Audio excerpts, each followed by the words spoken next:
എത്രയെത്ര ചെറുപ്പക്കാരാണ്, ചെറിയ മക്കളാണ് മരണപ്പെട്ടു പോകുന്നത്. ഈ മാനാറിനെ തന്നെ നടുക്കിയതാകുന്ന മരണം. മുഹമ്മദ് ഇർഫാൻ എന്ന പൊന്നുമോന് ഒരു കൊച്ചുകുട്ടി പോലും മരണപ്പെട്ടു പോയില്ലേ? ഇന്ന് അദ്ദേഹത്തിന്റെ പ്രിയപ്പെട്ടതാകുന്ന ഉപ്പയും ഉമ്മയും ഒന്ന് കണ്ടു. അല്ലാഹുവേ, അവരുടെ മനസ്സിന് നീ സമാധാനം കൊടുക്കണേ അല്ലാ, നീ സമാധാനം കൊടുക്കണേ അല്ലാ.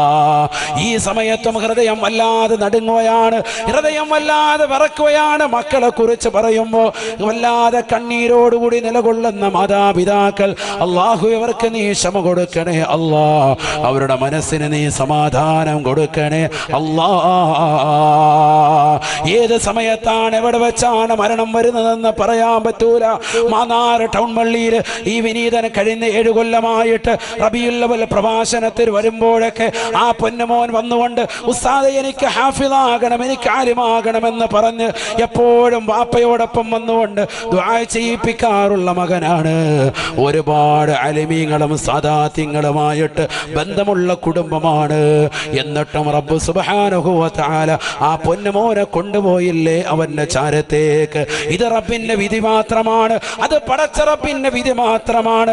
നന്മയിൽ ജീവിക്കുന്ന, നമസ്കാരങ്ങൾ ചിട്ടവെക്കുന്ന, ബുർഉദ്ദാഇനെ ഇഷ്ടപ്പെടുന്ന, ഹബീബായ നബി തങ്ങളെ പ്രേമിച്ചുകൊണ്ട് അനുരാഗത്തിന്റെ അലമാലകൾ തീർത്തുകൊണ്ട് പ്രവാചക പൊങ്കവനെ പുകഴ്ത്തിക്കൊണ്ട് നടക്കുന്ന പൊന്നുമോനെ ഹബീബായ നബി തങ്ങളുടെ ചാരത്തേക്ക് അല്ല അല്ലാഹുവിന്റെ സവിധത്തിലേക്ക് അവൻ കൊണ്ടുപോയതിൽ അതിശയോക്തിയില്ല. ഞാൻ പറയുന്നത് എൻ്റെ പ്രിയപ്പെട്ട പെങ്ങളെ, ചെറുപ്പക്കാരായ യുവാക്കളെ, ഞാനും നിങ്ങളും മരണത്തെക്കുറിച്ച് ഒരു വേളയൊന്ന് ചിന്തിക്കണം. ഈ രമത്തൂര് പള്ളിയുടെ ഖബർസ്ഥാനിൽ എത്രയെത്ര പൂർവ്വസൂരികൾ അന്ത്യവിശ്രമം ചെയ്തിട്ടുണ്ട്. നമ്മുടെ മാതാപിതാക്കളില്ലേ, നമ്മുടെ കൂട്ടുകുടുംബാദികളില്ലേ, നമ്മുടെ ബന്ധുമിത്രാദികളില്ലേ, നമ്മുടെ സഹോദരങ്ങളില്ലേ, നമ്മുടെ സുഹൃത്തുക്കളില്ലേ, നമ്മുടെ അയൽവാസികളായി നമ്മളോടൊപ്പം എപ്പോഴും സൊറ പറഞ്ഞിരുന്ന, വൈകുന്നേര സമയത്ത് അരമതിലിന്റെ ചാരത്ത് വന്നിരുന്നുകൊണ്ട് നിന്നോട് കഥ പറഞ്ഞിരുന്ന എത്രയെത്ര ഉമ്മമാര്, എത്രയെത്ര ചെറുപ്പക്കാരികളാണ് ഈ പള്ളിയുടെ ഖബർസ്ഥാനിൽ അന്ത്യവിശ്രമം ചെയ്യുന്നത്. എത്രയെത്ര ആളുകളുടെ മുഖത്തേക്കാണ് പിടിമണ്ണ് വാരിയിട്ടത് ചെറുപ്പക്കാരാ. എന്നിട്ടും നിനക്ക് മരണത്തെ കുറിച്ച് ചിന്തയില്ലാതെ പോയോ? ഈ അടുത്തടുത്ത് എത്രയെത്ര സിനിമാ നടന്മാരാണ്, നടിമാരാണ് മരണപ്പെട്ടു പോയത്. ആരാണ് മരിക്കാത്തത്? ലോകം കണ്ട് വിറപ്പിച്ചതാകുന്ന ഫിർഔൻ പോയില്ലയോ? ഏകാധിപത്യത്തിന്റെ സ്വേച്ഛാധിപത്യത്തിന്റെ ഭരണം നടത്തിയ ഹിറ്റ്ലർ മരണപ്പെട്ടു പോയില്ലയോ? നമ്രൂദ് മരണപ്പെട്ടു പോയില്ലയോ? മരണത്തിന് കീഴടങ്ങാത്തത് ആരാണ്? ചെറുപ്പക്കാരാ. എല്ലാ സ്വേച്ഛാധിപതികളും എല്ലാ ഏകാധിപതികളും മരണപ്പെട്ടു പോയിരിക്കുകയാണ്. ഒരു കാലഘട്ടത്തിൽ നാണയത്തിന്റെ മറുവശത്ത് ഫോട്ടോ പതിച്ചതാകുന്ന ആളുകൾ വരെ ഇന്ന് മരണത്തിന് കീഴടങ്ങിയിരിക്കുകയാണ്. ഒരാൾ പോലും ജീവിച്ചിരിക്കുന്നില്ല. മാക്സിമം 100 വയസ്സ്, അല്ല 150 വയസ്സ്, അതിനപ്പുറത്തേക്ക് ആയുസില്ലാത്ത കാലഘട്ടം. ചിന്തിക്ക് മനുഷ്യ, നീ എന്താണ് വെട്ടിപ്പിടിക്കാൻ ആഗ്രഹിക്കുന്നത്? ഈ ദുനിയാവിൽ കള്ളുകുടിച്ച് രഹസ്യമായ രീതിയിൽ, മോശപ്പെട്ട രീതിയിൽ വീഴ്ച നടത്തി തന്റെ പ്രിയപ്പെട്ട ഭർത്താവിനെ വഞ്ചിച്ചുകൊണ്ട് നടക്കുന്ന പെങ്ങളെ, പാതിരാത്രി സമയത്ത് ഭർത്താവ് അറിയാതെ കാമുകനെ വീടിന്റെ പിന്നാമ്പുറത്തെ കതക് തുറന്നിട്ടുകൊണ്ട് അവനെ വിളിച്ചു കയറ്റി അവനുമായി ശാരീരിക ബന്ധത്തിൽ ഏർപ്പെടാൻ ഉളുപ്പില്ലാതെ നാണമില്ലാതെ വെമ്പൽ കൊള്ളുന്ന പെങ്ങളെ, മാനാറിലുള്ള പ്രിയപ്പെട്ട പെങ്ങളെ, എന്തേ നിനക്ക് പറ്റിപ്പോയി? നീ എന്തേ സയ്യിദവറുകളെ മറന്നുപോയോ? ആത്മീയതയുടെ പ്രഭ നിങ്ങൾക്ക് വാരി വിതറിയ നിന്റെ മാതാപിതാക്കളെ ഈമാനികമാകുന്ന പ്രഭയിലേക്ക് കൊണ്ടുവന്ന, ആത്മീയമാകുന്ന ജാലയിലേക്ക് എത്തിച്ച നിന്റെ പ്രിയപ്പെട്ടതാകുന്ന കുടുംബാദികളെ ജീവസുറ്റതാകുന്ന പ്രഭാപുരത്തിലേക്ക് കൊണ്ടുവന്നതാകുന്ന ഈ മഹാന്മാര് ജീവിച്ചിരിക്കേ, അവർ ഖബറിലാണെങ്കിലും അവർ ജീവിച്ചിരിക്കുകയാണ്. അവർ കണ്ടുകൊണ്ടിരിക്കേ തെറ്റ് ചെയ്യാൻ പെങ്ങളെ നിനക്കെങ്ങനെയാണ് തോന്നിയത്? ചെറുപ്പക്കാരാ, നിനക്കെങ്ങനെയാണ് തോന്നിയത്? പാതിരാത്രി സമയം മാത്രമല്ല, പകലിൻ്റെതാകുന്ന സമയങ്ങളിൽ പോലും കള്ളു കുടിക്കുന്നവരില്ലയോ? ലഹരി നുണയുന്നവരില്ലയോ? കഞ്ചാവിനടിമപ്പെട്ട ചെറുപ്പക്കാരില്ലയോ? ഡ്രഗ്സിനടിമപ്പെട്ട ആളുകളില്ലയോ? അത്തരത്തിലുള്ള സാധനങ്ങൾ കൈമാറ്റം ചെയ്യരുത്, അത് വിൽക്കരുത്, അത് കൊടുക്കരുത് എന്ന് ഗവൺമെന്റ് നിരോധിച്ചതാകുന്ന പുകയിലെ ഉൽപ്പന്നങ്ങൾ വരെ രഹസ്യമായി നാവിൻ്റെ ഇടയിൽ വെച്ചുകൊണ്ട് അള്ളാന്റെ പള്ളിയിൽ വരെ നമസ്കരിക്കാൻ മടിയില്ലാതെ കടന്നു വരാ തയ്യാറാകുന്ന ചെറുപ്പക്കാരായ യുവാക്കളെ, നിനക്കെന്ത് പറ്റിയടാ?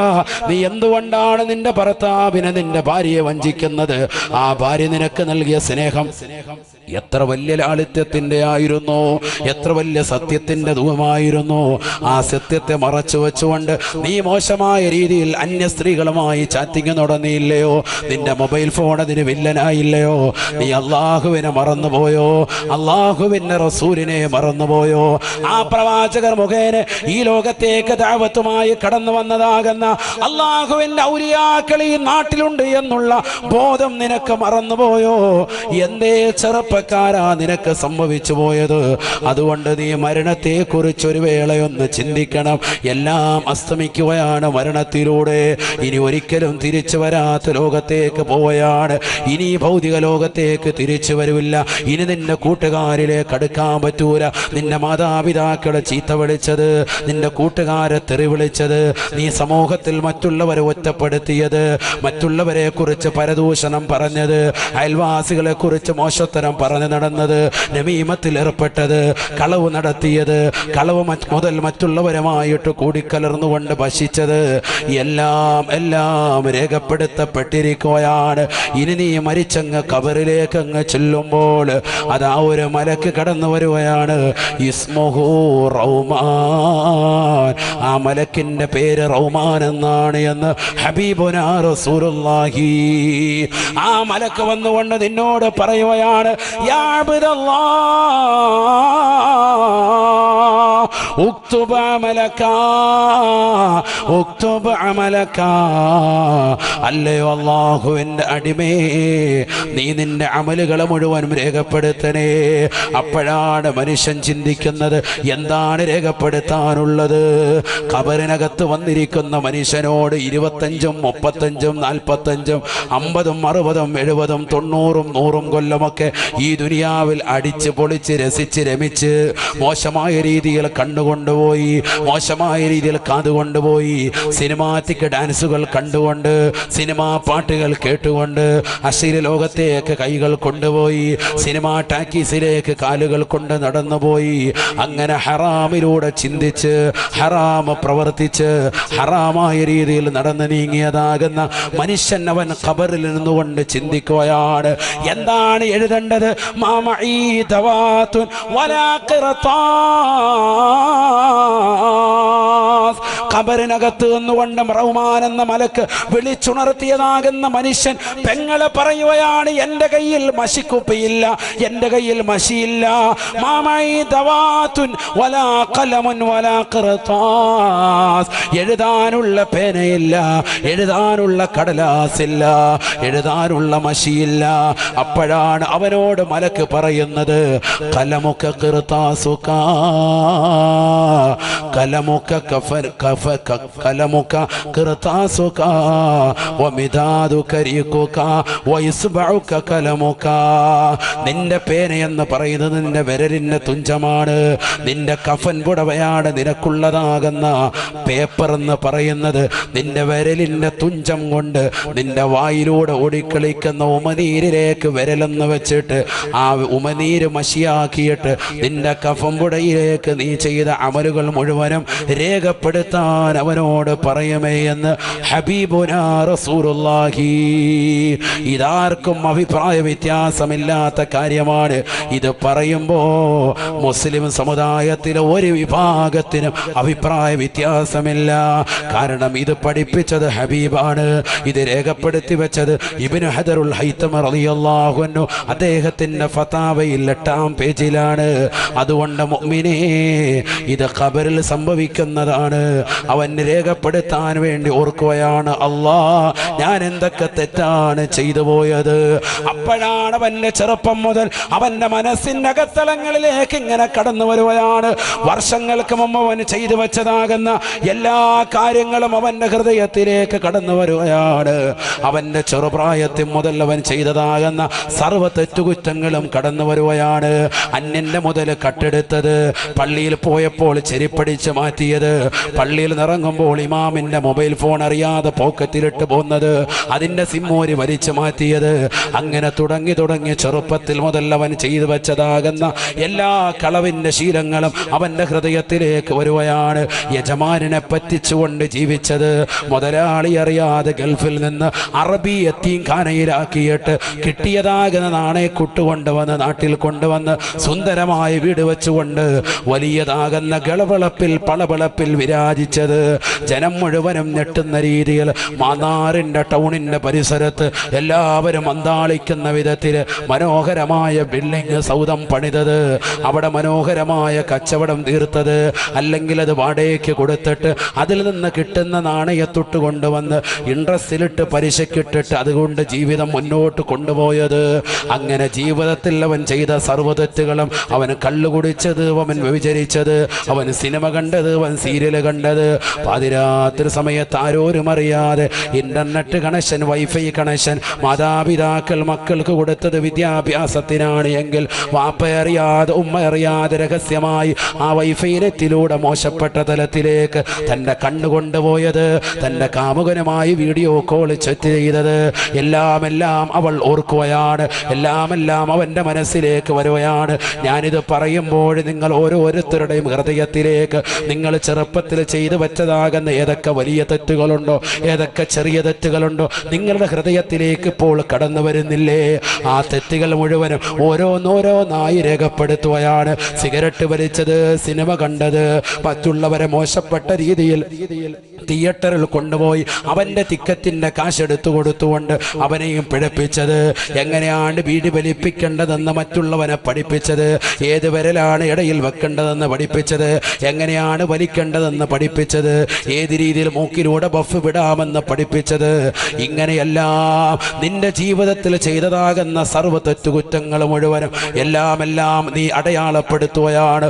ഒന്നുപോലും വിട്ടുപോകുകയില്ല, ഒരു വള്ളിപുള്ളി വ്യത്യാസം പോലുമില്ലാതെ നിന്റെ കഫംപുടയിലേക്ക് എല്ലാം രേഖപ്പെടുത്തി വെച്ച് കഴിയുമ്പോ മലക്ക് കടന്നു വരുകയാണ്. വകുല്ലു ഇൻസാൻ അൽസംനാഹു ത്വാഇറഹു ഫി ഉനുഖിഹി വനുഖ്രിജു ലഹു യൗമൽ ഖിയാമത്തി കിതാബൻ യൽഖാഹു മൻശൂറാ يقرأ كتابك كفى بنفسك اليوم عليك حسيبا. ഖുർആൻ പറയുകയാണ്, അവൻ രേഖപ്പെടുത്തി വെച്ചതാകുന്ന കഫംപുടയിലേക്ക് എഴുതിയതാകുന്ന അവൻ്റെ പ്രായപൂർത്തിയെത്തിയ തലം മുതൽ അവൻ മരണിക്കുന്നത് വരെയുള്ളതാകുന്ന എല്ലാ നന്മ തിന്മകളും അവൻ അക്യുറേറ്റ് ആയിട്ട് രേഖപ്പെടുത്തിയിട്ടുണ്ടാകും. അവനെല്ലാം അള്ളാഹു ഓർമ്മപ്പെടുത്തി കൊടുക്കുകയാണ്. അങ്ങനെ രേഖപ്പെടുത്തി വെച്ചതാകുന്ന സർവ്വ ഇതും കഫം പുടവ മുഴുവനും ചുരുട്ടിയിട്ട് അവൻ്റെ പിരടിയിലേക്ക് അള്ളാഹു വെച്ചു കൊടുക്കും അത്രേ. അതുമായിട്ടാണ് നാളെ മഹ്ശറിലേക്ക് വരിക.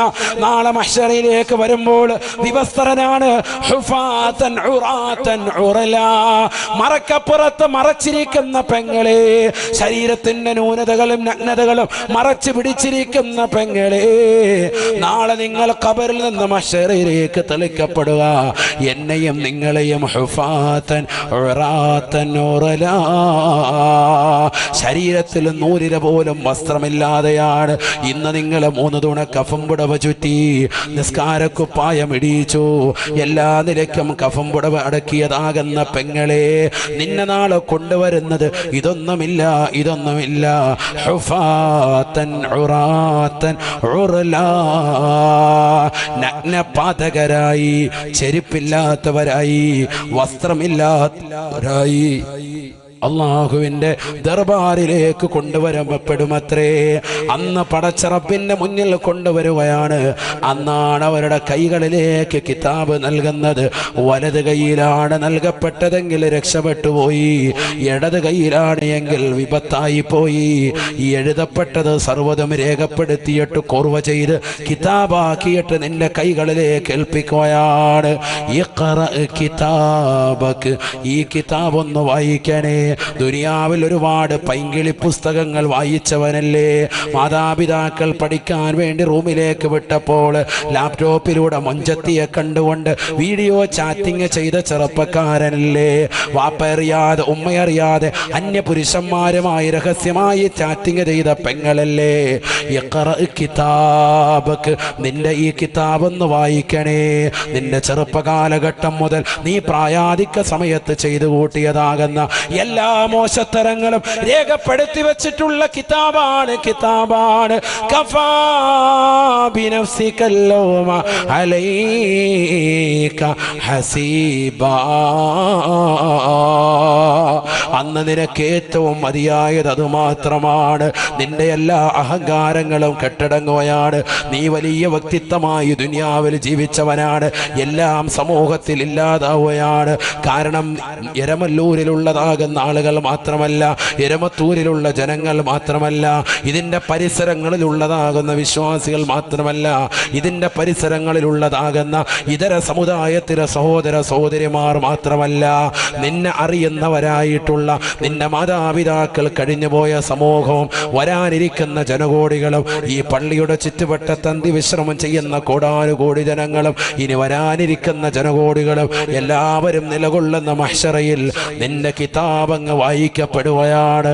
സുബ്ഹാനല്ലാഹ്, നീ ചെയ്ത നീചകൃത്യങ്ങൾ, നീ ചെയ്ത തമ്മാടിത്തരങ്ങൾ, നീ ചെയ്ത മോശപ്പെട്ട പ്രവർത്തനങ്ങൾ നീ പാതിരാത്രി സമയത്ത് കണ്ടതാടുമ്പോൾ ഇലഭ്യനാകില്ലേ മുസ്ലിമേ? ഏറ്റവും വലിയ മോശപ്പെട്ട മതല്ലേ മറ്റൊരാൾ കാണുകയെ തെറ്റ് ചെയ്യാൻ മടിക്കുന്ന നമ്മൾ?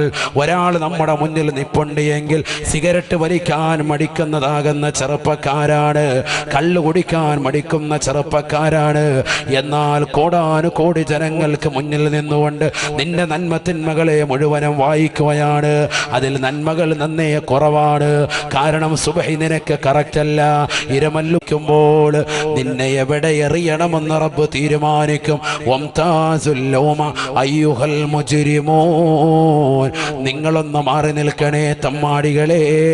നിങ്ങളെ ഇതാ നരകത്തിന്റെ വിറകുള്ളുകളായി അള്ളാഹു ചെയ്യിച്ചിരിക്കുകയാണ്. ചില ആളുകളെ റബ്ബ് സുബ്ഹാനഹു വ തആല അത്തരത്തിലാക്കിയിട്ടുണ്ട്. കാരണം അവർ ദുനിയാവിൽ മോശപ്പെട്ടതാകുന്ന ജീവിതം നയിച്ചവരാണ്. ഒരുപാട് വഅദുകൾ വർഷം തോറും കേട്ടിട്ട് പോലും ഒരു മാറ്റത്തിന് ജീവിതത്തിൽ തിരികൊളുത്താത്തവരാണ്. എന്നാൽ ചില ആളുകളുണ്ട്, അവർ മാറ്റത്തിന് തിരികൊളുത്തിയവരാണ്. അവർക്കിവിടെ കത്തിച്ചു വെച്ച ട്യൂബ് ലൈറ്റിനേക്കാൾ, ഇവിടെ പ്രകാശിക്കുന്ന ലൈറ്റുകളേക്കാൾ അവരുടെ ഹൃദയത്തിൻ്റെ അകത്തളങ്ങളിൽ ഈമാനികമാകുന്ന പ്രഭ ചൊരിഞ്ഞവരാണ്. അവർക്ക് നന്നാകണമെന്നുള്ള ചിന്തയുള്ളവരാണ്. അവർ സുബഹി നമസ്കരിക്കാൻ പള്ളിയിൽ നാളെ മുതൽ അവ്വൽ വഖത്തിൽ മകനെയും കൂട്ടി വരണമെന്ന് ചിന്തിക്കുന്നവരാണ്. ഭർത്താവ് ഗൾഫിലാണ്, എൻ്റെ മകനെ പള്ളിയിൽ വിടണമെന്ന് ചിന്തിക്കുന്ന ഉമ്മയാണ്. എനിക്ക് നാളെ മുതൽ അവ്വൽ വഖത്തിൽ എൻ്റെ മകളോടൊപ്പം എഴുന്നേക്കണം, സുബഹി നമസ്കരിക്കണമെന്നുള്ള ചിന്തയുള്ളതാകുന്ന ഉമ്മയാണ്. അൽഹംദുലില്ലാഹ്, അങ്ങനെ ചിന്തിക്കണേ, എങ്കിലേ നമ്മുടെ ജീവിതത്തിൽ വലിയൊരു മാറ്റമുണ്ടാവുകയുള്ളൂ.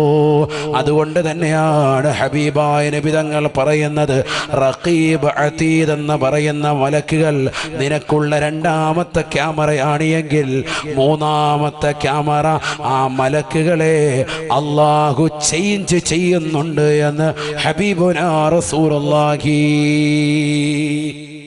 സല്ലല്ലാഹു അലൈഹി വസല്ലം. മൂന്നാമത്തെ ക്യാമറ റഖീബ് അതീദ് അലൈഹിമുസ്സലാം അടക്കമുള്ള മലക്കുകളെ അല്ലാഹു ചേഞ്ച് ചെയ്യുന്നുണ്ട്. അവര് മാറും. എപ്പോഴൊക്കെ മാറും? ഓവർ ടൈം ഇല്ല, എല്ലാവർക്കും കറക്റ്റായിട്ട് ഡ്യൂട്ടി കൊടുക്കുക. എന്തിനാ അങ്ങനെ കൊടുക്കുന്നത്? ഇവർക്ക് ക്ഷീണമൊന്നും ഇല്ലല്ലോ.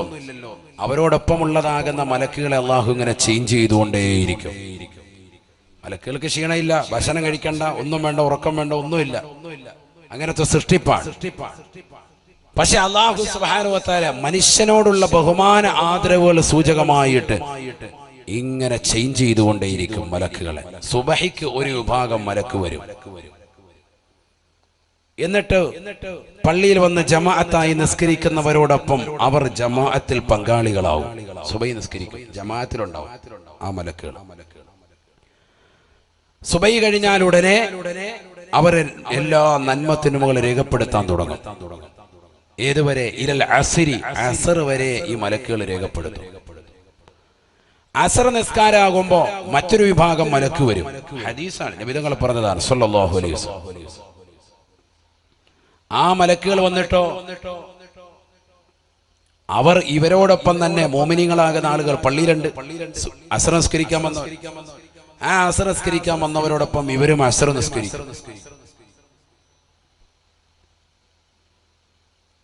സുബഹിക്ക് വന്ന് നന്മ തിന്മകൾ രേഖപ്പെടുത്തുന്ന മലക്കുകളും ആ ജമാഅത്തിലുണ്ട്. അങ്ങനെ എല്ലാവരും കൂടി അസർ നിസ്കരിക്കും. അസർ നിസ്കാരം കഴിയുമ്പോൾ ഈ മലക്കുകൾ റിക്കാർഡൊക്കെ ഇവരുടെ ഏൽപ്പിച്ചിട്ട് സുബഹിക്ക് വന്നതാകുന്ന മലക്കുകൾ നേരെ റബ്ബിലേക്ക് എടുക്കലേക്കും, അള്ളാഹുവിന്റെ അടുക്കലേക്ക്. അസറിന് വന്ന മലക്കുകൾ അവിടുന്ന് പിന്നെ പണി തുടങ്ങാൻ നന്മ തിന്മകൾ രേഖപ്പെടുത്തുന്ന പരിപാടി അവർ സുബഹി വരെ രേഖപ്പെടുത്തും. സുബഹി ആകുമ്പോൾ അടുത്ത മറ്റൊരു വിഭാഗം മലക്ക് വരും. എന്നിട്ട് ഈ മലക്കുകളുമായിട്ട് ഒന്നിച്ച് മോമിനീങ്ങളോടൊപ്പം തന്നെ സുബഹിക്ക് ജമാഅത്തായി നിസ്കരിക്കുന്നുണ്ട്. നിസ്കാരം കഴിയുമ്പോൾ റിക്കാർഡൊക്കെ കൈമാറി വീണ്ടും അവർ തുടങ്ങും. ഇങ്ങനെ റൊട്ടേറ്റാണ്, ഇതിങ്ങനെ റൊട്ടേറ്റ് നടന്നുകൊണ്ടേയിരിക്കാൻ സുബഹിയും അസറും. അതുകൊണ്ടാണ് മറ്റുള്ള വഖത്തുകളെക്കാൾ ശ്രേഷ്ഠതയാണ് ഏത്? സുബഹിയും അസറും. അസറിനെയാണ് അങ്ങനെ ഉണ്ട്. ചില ഹദീസുകൾ അങ്ങനെയുണ്ട്. അസറിന്റെ ശ്രേഷ്ഠത അറിഞ്ഞിരുന്നെങ്കിൽ മുട്ടിലെഴഞ്ഞു വരുമായിരുന്നു. ഹദീസുണ്ട് അങ്ങനെ.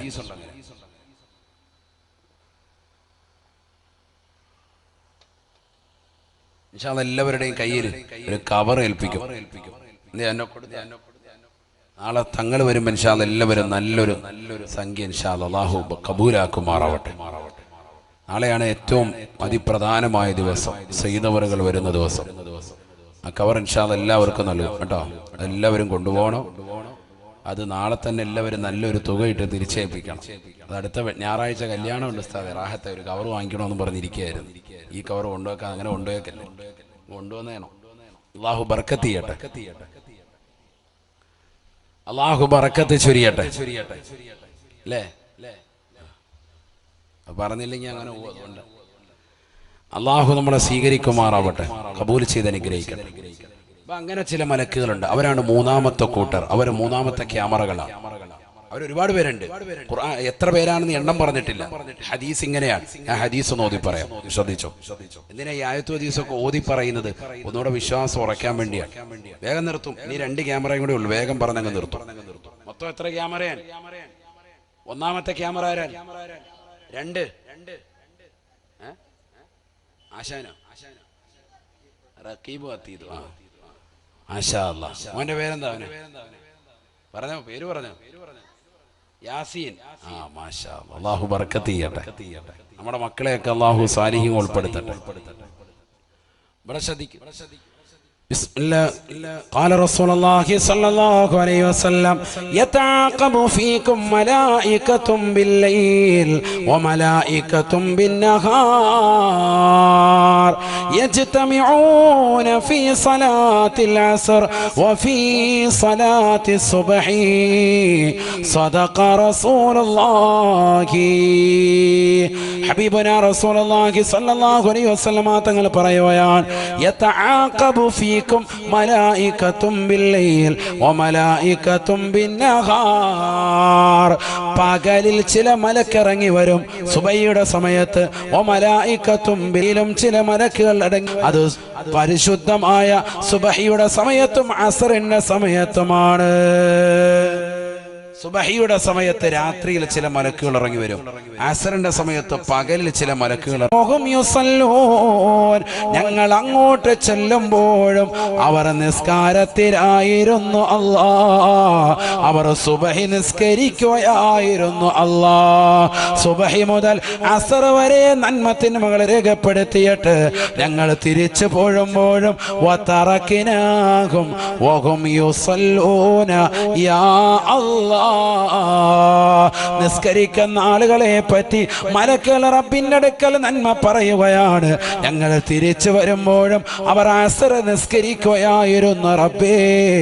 മലക്കുകൾ അല്ലാഹു ശക്തി എല്ലാ അവയവങ്ങൾ മുഴുവനും നീ ചെയ്യുന്ന എല്ലാ നന്മ തിന്മകളും രേഖപ്പെടുത്തിക്കൊണ്ടിരിക്കുകയാണ്. ഇതൊക്കെ നിനക്ക് നാളെ എതിരാകും. അതിന് നീ വേറെ സൂറത്തൊന്നും ഓതണ്ട, സൂറത്ത് യാസീൻ എന്ന് ഓതിയാൽ മതി. എന്റെ കൂടെ ഒന്ന് ഓദിക്കോ. ബിസ്മില്ലാഹിർ റഹ്മാനിർ റഹീം. അൽയൗമ നഖ്തിമു അലാ അഫ്വാഹിഹിം വതുകല്ലിമുനാ ഐദീഹിം വതശ്ഹദു അർജുലുഹും ബിമാ കാനൂ യക്സിബൂൻ. പരിശുദ്ധമായ ഖുർആൻ സൂറത്ത് യാസീനിലൂടെ അല്ലാഹു സുബ്ഹാനഹു വ തആല വ്യക്തമായി പഠിപ്പിക്കുകയാ, നാളെ അല്ലാഹുവിന്റെ കോടതിയിലേക്ക് ചെല്ലുമ്പോ നമ്മുടെ വായകൾക്ക് അല്ലാഹു സീൽ വെക്കുകയാണ്. അല്ലോ മനഖ്തിമു അലാ അഫ്വാഹിഹിം, നമ്മുടെ വായകൾക്ക് അല്ലാഹു സീൽ വെക്കുമത്രേ. വാ കൊണ്ട് സംസാരിക്കാൻ കഴിയുകയില്ല. നിങ്ങളൊന്ന് ചിന്തിക്കണേ മുസ്ലിമേ, ഇന്ന് ഈ ലോകത്ത്, ഈ ഭൗതികമാകുന്ന ലോകത്ത് വായിൽ കിടക്കുന്നതാകുന്ന പല്ലിന്റെ ഉള്ളിൽ കിടക്കുന്ന നാവ് കൊണ്ട് അതിട്ടിങ്ങനെ അടിക്കുമ്പോൾ അതിലൊരു സംസാരമുണ്ടാകുന്നു, അതിലൊരു സംസാരത്തിന്റെ ധ്വനിയുണ്ടാകുന്നു, അത് കേൾക്കുന്നു, അത് നമുക്ക് മനസ്സിലാകുന്നു. എന്നാൽ ഈ ഈ നാവ് പോലെയുള്ള ഒരവയവമായി കൈ എന്തുകൊണ്ട് ഇങ്ങനെ അടിച്ചിട്ട് സംസാരമില്ല, മനസ്സിലാകുന്നുമില്ല? ചിന്തിക്കാത്തത്. ഈ നാവ് വെറുതെ ഇങ്ങനെ സംസാരിക്കുമ്പോ അതിലൊരു ഭാഷയുണ്ടാകുന്നു, ആ ഭാഷയിലൂടെ നമുക്ക് സംസാരിക്കാൻ കഴിയുന്നു, നമുക്കെല്ലാവർക്കും തിരിയുന്നു. ഈ കൈ കൊണ്ട് അടിച്ചിട്ടൊന്നുമില്ല. എന്താണ് ആജിയാരെ? ഒന്നും മനസ്സിലാകുന്നില്ല. കൈകൊട്ടി വിളിക്കുകയാണോ, കൈകൊട്ടി പാട്ടാണോ, ഒപ്പനപ്പാട്ടാണോ, എന്താണ് മനസ്സിലാകുന്നില്ല. നിസ്കാരത്തിന് ഇനി വല്ല കീഴ്വായി പോയതാണോ? നമുക്കൊന്ന് പോകണ്ടേ പെങ്ങളെ, എരമത്തൂരിലുള്ള ഉമ്മ നമുക്കൊണ്ട് പോകണ്ടേ പെങ്ങളെ? വാപ്പയും ഉമ്മയും നിനക്ക് നൽകിയ സ്നേഹം 18 വയസ്സുള്ള പൊന്നുമോളെ എന്തേ നീ മറന്നു പോയത്? ഇന്നലെ കണ്ട കാമുകന്റെ ബൈക്കിന്റെ പിന്നാമ്പുറത്ത് കയറി ഹെൽമറ്റ് ധരിച്ച് മാസ്ക് വെച്ച് വാപ്പയെ കബളിപ്പിച്ചുകൊണ്ട് വാപ്പ നടത്തുന്ന കൂൾ ഡ്രിങ്ക്സ് കടയിൽ വന്നുകൊണ്ട് ജ്യൂസ് കുടിച്ചുകൊണ്ട് മടിയില്ലാത്ത, ഉളുപ്പില്ലാത്ത, നാണമില്ലാത്ത പെങ്ങളെ, ഖബറിനെ കുറിച്ച് ഓർക്കണേ, മഹ്ശറയെ കുറിച്ച് ഓർക്കണേ. ഇതൊക്കെ പറയുമ്പോഴും നാളെ ഇതെല്ലാം എടുത്ത് ട്രോളുന്ന ആളുകൾ ഉണ്ടാകുമെന്ന് ഉറച്ച വിശ്വാസത്തിലാണ് കുമ്മന മുസാദ് പറയുന്നത്. കാരണം നിരീശ്വരവാദികളും യുക്തിവാദികളും കൂടി വരുന്ന കാലഘട്ടമാണ്. അവർക്ക് ഖബറിനെ കുറിച്ച് ചിന്തയില്ല, അവർക്ക് മഹ്ശറയെ കുറിച്ച് ചിന്തയില്ല. അങ്ങനെ പറയുന്നവരെയും പ്രചരിപ്പിക്കുന്നവരെയും ഇഷ്ടമല്ല. പക്ഷെ ഇത് പറയാതിരിക്കാൻ സാധ്യമല്ല. മരണം യാഥാർത്ഥ്യമാണ്, ഖബർ ജീവിതം യാഥാർത്ഥ്യമാണ്. അവിടെ ചോദ്യോത്തരങ്ങളുണ്ട്, അവിടെ ശിക്ഷകളുണ്ട്. അവിടെ രക്ഷപ്പെടണമെങ്കിൽ ദുനിയാവിൽ അമൽ ചെയ്യണം, ഇവിടെ നിസ്കരിക്കണം, ഇവിടെ തഖ്വയിലൂടെ ജീവിക്കണം, ഇവിടെ ഹഖായ മുഅ്മിനായി ജീവിക്കണം. ഇവിടെ കണ്ണുകൊണ്ട് മോശമായ കോഷ്ടി കാണിക്കാൻ പാടില്ല, ഇവിടെ കാതുകൊണ്ട് ഹറാമായ തലത്തിലേക്ക് പോകാൻ പാടില്ല, ഇവിടെ കൈകൾ കൊണ്ട് ഹറാമായ തലത്തിലേക്ക് പിടിക്കാൻ പാടില്ല, ഹറാമായ തലത്തിലേക്ക് കാലുകൊണ്ട് പോകാൻ പാടില്ല. മാതാപിതാക്കളെ മനസ്സിലാക്കാതെ, അവരുടെ സ്നേഹവാത്സല്യങ്ങൾ തിരിച്ചറിയാതെ ഇന്നലെ കണ്ട കാമുകനുമായി ഒളിച്ചോടാ തയ്യാറെടുക്കുന്ന പെങ്ങളെ പാടില്ല. ഓഫ്ലൈനിലേക്ക് പഠനങ്ങൾ മാറിയിട്ടുണ്ടെങ്കിലും ഓൺലൈൻ സമ്പ്രദായം ഒരുവേദ മക്കളെ ഒരുപാട് വഴികളിലേക്ക് കൊണ്ടുപോയിട്ടുണ്ട്. മൊബൈൽ ഫോണിൽ വാട്സാപ്പിലൂടെ വാപ്പയറിയാതെ അന്യപുരുഷന്മാരുമായി ചാറ്റിങ്ങുകൾ മക്കൾ തുടങ്ങിയിട്ടുണ്ട്. ഞാൻ എൻ്റെ പ്രിയപ്പെട്ട മാന്നാറിലുള്ള എൻ്റെ സഹോദര സഹോദരിമാരോട് സ്നേഹത്തോടുകൂടി പറയുകയാണ്, റോഹേ ബയാൻ കുടുംബത്തിലുള്ള ഒരുപാട് ഉമ്മമാര് ഉപ്പമാര് ഈ മജ്‌ലിസിലുള്ളത് കൊണ്ട് തന്നെ ഓർമ്മപ്പെടുത്തുകയാണ്, നമ്മുടെ മക്കളെ ഒന്ന് പ്രത്യേകം ഒന്ന് ശ്രദ്ധിക്കണേ. അവർ സ്കൂളിലേക്ക് പോകുന്നതും അവർ തിരിച്ചു വരുന്നതും, അവർ ട്യൂഷന് പോകുന്നതും തിരിച്ചു വരുന്നതും, അവരുടെ ക്ലാസ്സിലെ ടീച്ചർ ആരാണ്, അവരുടെ ഹെഡ് മിസ്സസ് ആരാണ്, എത്ര മണിക്കാണ് സ്കൂൾ വിടുന്നത്, എത്ര മണിക്കാണ് ക്ലാസ് കഴിയുന്നത്, എത്ര മണിക്കാണ് മദ്രസ തുടങ്ങുന്നത്, എല്ലാം ഒന്ന് അറിഞ്ഞിരിക്കണേ ഉമ്മ, എല്ലാം ഒന്ന് മനസ്സിലാക്കിയിരിക്കേണ്ട കാലഘട്ടമാണ്. മക്കളുടെ എണ്ണം പോലും കറക്റ്റ് അറിയാത്ത മാതാപിതാക്കളായി അധപ്പതനത്തിന്റെ അടിയിലേക്ക് പോകാൻ പാടില്ല. മക്കളെ കുറിച്ച് വ്യക്തമായ ധാരണയുണ്ടാകണം. അവരുടെ പഠിപ്പിന്റെ കാര്യത്തെക്കുറിച്ച് ശ്രദ്ധയുണ്ടാകണം. എൻ്റെ മകനൊരു ആലിമാകണം, എൻ്റെ മകനൊരു ഹാഫിദ് ആകണം, എൻ്റെ മകനൊരു ഡോക്ടർ ആകണം, എൻ്റെ മകനൊരു എഞ്ചിനീയർ ആകണം. അങ്ങനെ ഓരോ ചിന്തയിലും നിലകൊള്ളുന്ന പ്രിയപ്പെട്ട മാതാപിതാക്കൾ മക്കളുടെ പഠനത്തെക്കുറിച്ച് പ്രത്യേകം കാഴ്ചപ്പാടുണ്ടാവണേ. പ്രത്യേകിച്ച് പെൺമക്കളുടെ കാര്യത്തിൽ ജാഗ്രത പുലർത്തണേ. അവർക്ക് വിദ്യാഭ്യാസം കൊടുക്കണം, അനിവാര്യമാണ്. പക്ഷേ അവരെ ശ്രദ്ധിക്കാതിരിക്കരുത്, അവർക്ക് പരിപൂർണമായി ശ്രദ്ധ കൊടുക്കണേ. അങ്ങനെ നിന്റെ ജീവിതത്തിൽ പരിപൂർണമായി ശ്രദ്ധ കൊടുത്ത് മുന്നേറാൻ അല്ലാഹുവേ നീ തൗഫീഖ് നൽകണേ. അല്ലാ, നീ ചെയ്യുന്ന സർവ്വ അമയങ്ങളും നിന്റെ അവയവങ്ങൾ രേഖപ്പെടുത്തുന്നുണ്ട്. അത് നിന്റെ 4ാമത്തെ ക്യാമറയാണ് എന്നുള്ള ഉറച്ച വിശ്വാസമുണ്ടാവണം. 5ാമത്തെ ക്യാമറ നീ നിലകൊള്ളുന്ന സ്ഥലമാണ്. തഹ്ഫളിൽ അർള ഫഇന്നഹാ ഉമ്മുക്കും. ഭൂമിയെ ഒന്ന് സൂക്ഷിക്കണേ. ഭൂമി നിങ്ങളുടെ മാതാവാണ്, ഭൂമി നിങ്ങളുടെ ഉമ്മയാണ്. അതുകൊണ്ട് എവിടെ പോയാലും ഈ ഭൂമിയോട് അക്രമം പാടില്ല, പ്രകൃതിയോട് മോശമായ രീതിയിൽ പെരുമാറാൻ പാടില്ല. ഇത് ഹബീബായ നബി തങ്ങൾ പഠിപ്പിച്ച മാനവികതയാണ്. എല്ലാ ജീവജാലങ്ങളോടും മാത്രമല്ല, എല്ലാ സൃഷ്ടിജാലങ്ങളോടും മാത്രമല്ല, സഹോദര സമുദായത്തിലുള്ളവരോട് മാത്രമല്ല, പ്രകൃതിയോട് വരെ മാന്യമായി പെരുമാറണമെന്ന് പഠിപ്പിച്ച കാരുണ്യത്തിന്റെ കരസ്പർശം കൊണ്ട് മാലോകരുടെ മനതലങ്ങളെ മദീനയിലേക്ക് മാടി വിളിച്ച ഹബീബ് മുഹമ്മദ് മുസ്തഫ സല്ലല്ലാഹു അലൈഹി വസല്ലം ആ പ്രവാചകരുടെ യഥാർത്ഥമാകുന്ന സച്ചരിതരാകുന്ന അടിമകളിൽ ഉൾപ്പെട്ടുകൊണ്ട് ജീവിക്കണേ. അല്ലാഹുവേ, ഞങ്ങൾക്ക് നീ തൗഫീഖ് നൽകണേ. അല്ലാ, ഈ പറയപ്പെട്ട 5 ക്യാമറകളെ മുൻനിർത്തി മാന്യമായ ജീവിതം നയിച്ച്, മാന്യമായ അമലുകൾ ചെയ്ത്, നമസ്കാരങ്ങൾ ചിട്ടവച്ച്, നോമ്പുകൾ നോറ്റുവീട്ടി, കുടുംബങ്ങളെ ബന്ധങ്ങളെ പരിപൂർണമായി ശ്രദ്ധ കേന്ദ്രീകരിച്ച്, അയൽപക്ക ബന്ധങ്ങൾ ശാക്തീകരിച്ച്, മക്കളുടെ വിദ്യാഭ്യാസങ്ങൾ ശ്രദ്ധിച്ച്, മക്കളുടെ പഠിപ്പുകൾ പ്രത്യേകമൊന്ന് ശ്രദ്ധ കേന്ദ്രീകരിച്ച്, അവനവൻ സ്വന്തം തഖ്വയിൽ അധിഷ്ഠിതമായ ജീവിതം നയിച്ച്, കുടുംബത്തെ മാന്യമായി പോറ്റി, ഭാര്യയോടുള്ള സ്നേഹത്തിൽ വീഴ്ച വരുത്താതെ, ഭർത്താവിനോടുള്ള കടമകളിൽ യാതൊരുവിധ കുറവും വരുത്താതെ മാന്യമായ ജീവിതം നയിച്ച്, കലിമത്തു തൗഹീദ് ഉച്ചരിച്ചുകൊണ്ട് ഹബീബായ റസൂലുള്ളാഹി സ്വല്ലല്ലാഹു അലൈഹി വസല്ലം തങ്ങളുടെ ഭൂമുഖം ദർശിച്ച് സ്വർഗത്തിന്റെ ഫോട്ടോ കണ്ടുകൊണ്ട് നല്ല ദിവസത്തിൽ, നല്ല സന്ദർഭത്തിൽ, നല്ല സമയത്ത്, നല്ല രീതിയിൽ നല്ലവരുടെ ചാരത്ത് വെച്ചുകൊണ്ട് മരണം വരിക്കുവാനുള്ള മഹാസൗഭാഗ്യം നീ നൽകി തുണയ്ക്കണേ. അല്ലാ, നീ നൽകി അനുഗ്രഹിക്കണേ. അല്ലാഹു നമ്മളെ സ്വീകരിക്കട്ടെ. അല്ലാഹു നമ്മളെ കബൂലാക്കുമാർ.